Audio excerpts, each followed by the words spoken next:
Grupo Vox, el diputado señor Ortega Smith Molina.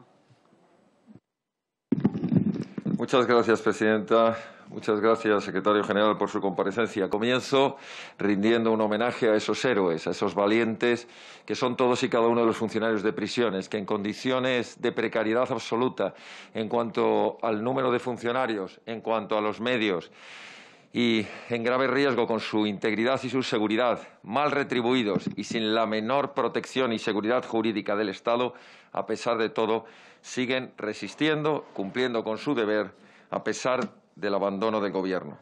Ya se ha dicho aquí, pero yo quisiera insistir. Usted llega tarde, llega muy tarde. Y además, la trampa esta con la que su Gobierno comparece ante la sede de la soberanía nacional ya es bastante burda. Después de meses, los grupos parlamentarios solicitándoles la comparecencia, ustedes siempre hacen el truco de decir que lo hacen a petición propia. Ustedes tienen la obligación de comparecer ante esta Cámara y deben hacerlo con celeridad, con veracidad y con lealtad institucional, lo que no hacen. Y, por cierto, le ha quedado muy mal, se lo digo con todo el respeto, las disculpas que ha dirigido al inicio de su intervención, diciendo que pedía disculpas por no haber comparecido antes debido a la pandemia. ¿Sabe lo que pasa? Que nosotros sí estamos aquí. ¿Sabe lo que pasa? Que algunos diputados, como el que le habla, estamos en varias comisiones. ¿Y sabe lo que pasa?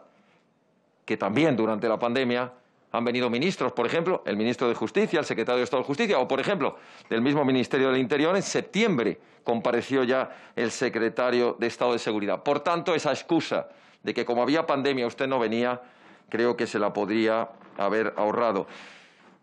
Señor secretario general, hace falta que le digamos a su Gobierno, y en concreto a usted, que nos encontramos en una situación excepcional, en una situación de auténtica emergencia sanitaria, y que usted, ante esa situación, ha tardado meses desde que se decretó la pandemia, más de un año, en comparecer aquí, despreciando a la Cámara y despreciando a los funcionarios de prisiones que dependen de usted.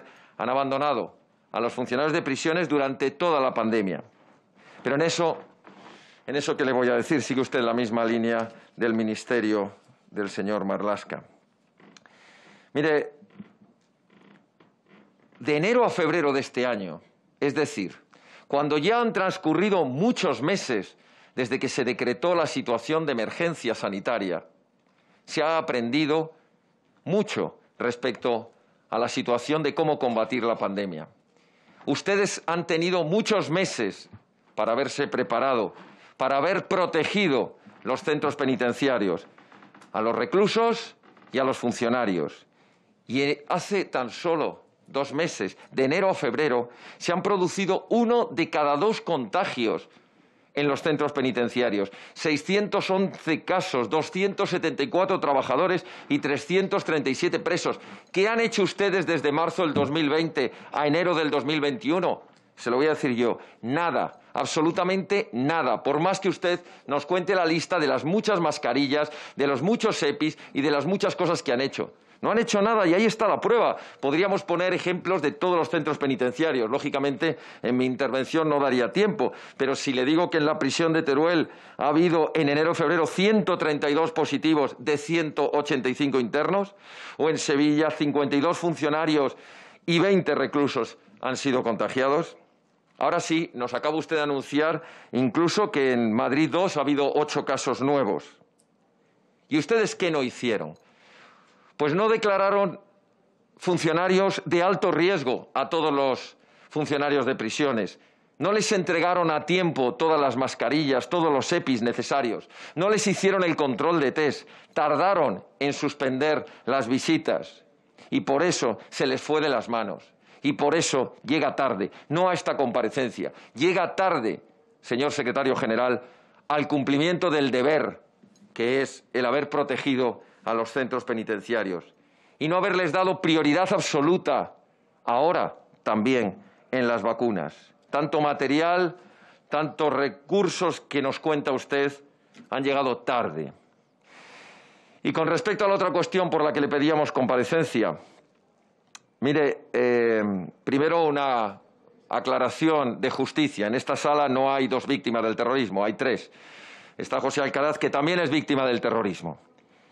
Y de verdad que escucharles a ustedes contestar, como han contestado este grupo parlamentario, que tras un acercamiento de 131 presos etarras por su gobierno, nos contesten diciendo aquello de que no es un acercamiento colectivo, no hay un tratamiento colectivo, hay expedientes individualizados, faltaría más, individualizados de uno en uno, todos a prisiones vascas para estar en la calle, tal y como han pactado ustedes con sus socios proetarras y separatistas. Esa es la realidad a la que no van a engañar a la sociedad.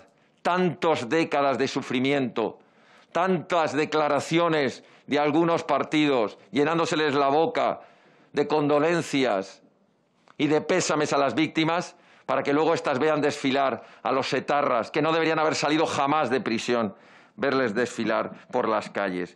¡Qué vergüenza y qué infamia! Mire usted, en cuanto a las visitas de presos, nos referíamos en concreto a la visita que hicieron dos diputados proetarras a la prisión de Huelva, de la Ribera, en Huelva, en pleno estado de alarma. Se reunieron con 5 etarras y no lo hicieron, como establece el protocolo, en la sala de locutorios, sino en una sala especial que les permitieron ustedes. Y no siguieron después la cuarentena correspondiente, ni los reclusos, ni ellos. Esta es la realidad, un ejemplo dramático de cómo tratan ustedes con guante de seda a los terroristas y a quienes les apoyan políticamente. Y usted ha dicho aquí algo tremendo. Ha dicho que les aplican los mismos criterios. Pero es que no se pueden aplicar los mismos criterios al resto de presos, a quienes son terroristas. Y haré una matización. El compañero diputado del Partido Popular ha dicho son asesinos. Son más que asesinos. Asesino puede ser un demente que con un cuchillo asesina a su pareja. Asesino puede ser un asesino múltiple o una mafia de una organización criminal. El terrorismo es mucho más que unos asesinos. El asesinato, la extorsión, es el medio político para lograr unos fines criminales. Esos terroristas no pueden ser tratados igual que el resto de los presos. Por eso, cuando usted habla de justicia reparadora, justicia restaurativa, yo le pregunto a usted y a su gobierno, ¿qué justicia, qué restauración y qué reparación han tenido las víctimas del terrorismo en primer lugar? ¿Qué justicia han recibido? Muchos de ellos ni siquiera han podido ver sentados en el banquillo de los acusados a los terroristas que asesinaron a sus familiares. Más de 300 causas siguen sin haberse resuelto. ¿En qué han colaborado todos los presos que ustedes están dando todo tipo de beneficios? ¿En qué han colaborado? ¿Han informado en algo sobre la organización terrorista? ¿Sobre los autores de esos crímenes? ¿Se han arrepentido públicamente? ¿Han condenado públicamente al terrorismo? Y no diga usted, por favor, que informan a las víctimas. Aquí tenemos víctimas que podrían ponerse en pie, no es su turno de palabra, pero nos lo han dicho. No han recibido sus familias ninguna comunicación de ese acercamiento. A lo mejor tampoco lo reciben el día que estén por la calle los asesinos de sus familiares. Y con respecto al centro de Picassent en Valencia, en enero de este año, 133 internos han dado positivo, 16 trabajadores han dado positivo, 473 en cuarentena. En enero de este año, les recuerdo que la pandemia saltó el año pasado. Y esto podríamos hacer una lista interminable de lo que ha ocurrido en los centros de Teruel, de Palencia, de Murcia, de Lérida, León, de Asturias, de Cádiz, de Granada o de Sevilla. Señor secretario general, voy terminando. Yo me hago una pregunta y se lo hago a su gobierno. ¿Este abandono ha sido por desinterés o dejadez hacia los funcionarios de prisiones, hacia los centros penitenciarios y hacia los reclusos? ¿O ha sido por negligencia, por incompetencia o por incapacidad? Es decir, ha sido de manera voluntaria o de manera involuntaria. Pero en cualquiera de los dos casos, mire usted, lo que no puede venir aquí es a vanagloriarse con las cifras de que se ha reducido la población penitenciaria.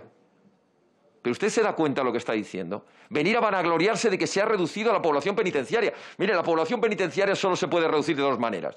O porque se reduce el número de delitos, de lo cual nos alegraríamos todos, o porque además se han cumplido las penas íntegras que establecieron los tribunales para esos reclusos. Pero venir a vanagloriarse porque usted parece que tiene como objetivo dos cosas, y las ha dicho ya en los medios de comunicación. La primera, que se lleve a cabo todo el acercamiento de los terroristas, se les ponga al gobierno vasco en sus manos y que ya ellos hagan lo que quieran, y si los pone en la calle usted se lava las manos como Poncio Pilatos. Y la segunda, el tema de que ustedes no tienen otra objeción, otro objetivo que el lograr a toda costa que no haya reclusos en las cárceles. Pero mire usted, ¿sabe lo que pasa? Que las sociedades modernas tienen que elegir entre que los reclusos, los criminales, estén en prisión o que estén en la calle. Y como la inmensa mayoría queremos poder vivir con seguridad y con tranquilidad, preferimos que estén en prisión. Así que esa obsesión de ese sistema penitenciario a la carta que ustedes están escribiendo, que consiste en que está muy mal que haya prisiones y presos, pues ya lo sabemos todos. Pero ¿sabe lo que pasa? Que prevalece la seguridad del resto o de la inmensa mayoría de los ciudadanos. Y termino, señora presidenta. Ha estado usted un buen rato en su intervención hablando de los delitos de odio. La verdad es que nuestro grupo se alegra, y ya se lo dije al ministro de Justicia y al ministro de Interior, se alegra de que ustedes se tomen en serio, o parezca que se quieren tomar en serio, el combate contra los delitos de odio. Lo que pasa es que nos encantaría que tomaran buena cuenta de todos los grupos de la extrema izquierda, de la ultraizquierda, que provocan el odio permanente en las calles de España, en Cataluña, en Vallecas, en Madrid, en el País Vasco, y que a todos ellos les apliquen con rigor la legislación contra el delito de odio político, delito de odio contra todos los que no piensan igual que ellos. Muchas gracias.